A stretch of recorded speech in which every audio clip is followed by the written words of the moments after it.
আসসালামু আলাইকুম। আপনাদের সাথে আমার কিছু খুশির মুহূর্ত শেয়ার করার জন্য আমি আসছি। জিবাত যে কষ্ট করে পড়ালেখা করে বৃত্তিটা দিয়েছে, তো জিবাত তো বৃত্তি পেয়েছে, তো আজকে হচ্ছে সেই বৃত্তির সার্টিফিকেট এবং সামান্য কিছু সম্মান ওকে করেছে। তো প্রধান অতিথি হিসেবে সম্মান করেছেন রাজবাড়ী জেলা কিন্ডারগার্টেন অ্যাসোসিয়েশনের অতিথি যারা ছিল তারা হচ্ছে মোহাম্মদ তবিবুর রহমান আর হচ্ছে নার্গিস জাফরিন, আরও অনেকে ছিল।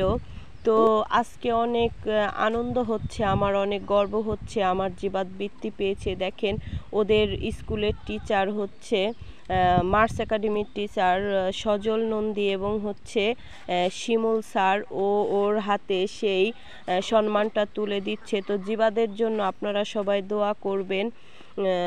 আপনারা যদি দোয়া করেন বা আল্লাহর রহমত থাকে আমার জিবাত সামনে আরও অনেক এগিয়ে যাবে। তো আমার আজকে অনেক আনন্দ হচ্ছে, সেই আনন্দটাই আপনাদের সাথে শেয়ার করলাম। আরেকটা ছেলের ভিডিও আমি জিবাদের সাথে দিলাম, দেখেন ওর হচ্ছে সুন্নতি খাদনা হয়েছে, ও হচ্ছে বৃত্তির এই সম্মানটা নিতে আসছে। তো আমার ভিডিওটা যারা দেখছেন ধন্যবাদ। আল্লাহ হাফেজ।